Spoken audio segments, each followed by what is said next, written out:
नमस्कार मित्रांनो, आपण आता आहोत मेंढीपालन फार्मवर आणि मेंढीपालन व्यवसाय जर बघायला गेलं तर एक महत्त्वाची गोष्ट असते ती म्हणजे गव्हाण कशी असावी हे आज आपण बघणार आहोत या व्हिडिओमध्ये।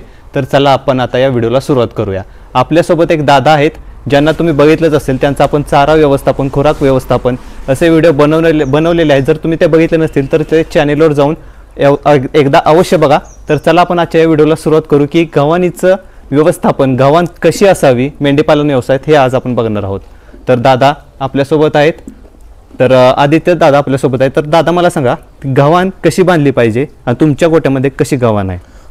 गव्हाण बांधणी करताना प्रथमतः मेंढीची हाईट वगैरे बघून की तिला चारा व्यवस्थित खाता येतोय का, त्यातून पिल्लांना किती मापाव ठेवली पाहिजे ही गरजेचं आहे। आपण आता गव्हाणी करताना 19 इंचावरती गव्हाणी केलेल्या आहेत मोठ्या मेंढ्यांसाठी, तसेच बारक्या पिल्लांसाठी एक 14 इंचावरती गव्हाणी केलेल्या आहेत, म्हणजे जेणेकरून त्याला चारा वगैरे व्यवस्थित खाता येईल।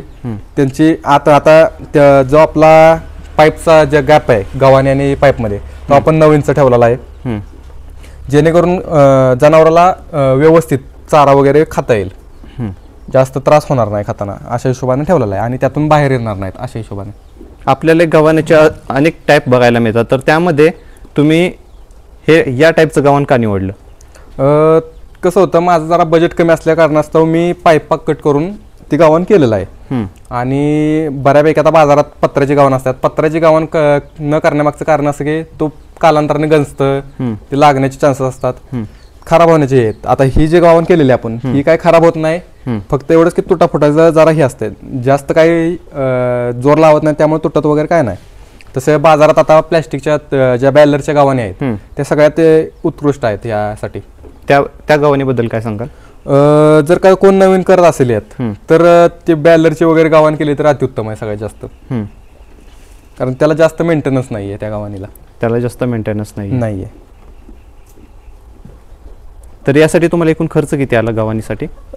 गव्हाणीसाठी माझे 6,000 रुपये गेलेले फक्त, कारण पाईपा ते काय 400 रुपयाला एक 4 फुटाचा तुकडा भेटला कट करून डायरेक्ट, असे काहीतरी 12 का 13 पाईप आणलेले मी, तेवढं माझं झालेलं। चालेल मित्रांनो, आपण बघितलं की गव्हाणीचं बांधकाम कसं असलं पाहिजे हे आपण आजच्या व्हिडिओमध्ये बघितलं। मला आशा आहे की तुम्हाला हा व्हिडिओ नक्की आवडला असेल। व्हिडिओ जर आवडला असेल तर चॅनेलला सबस्क्राईब करायला अजिबात विसरू नका।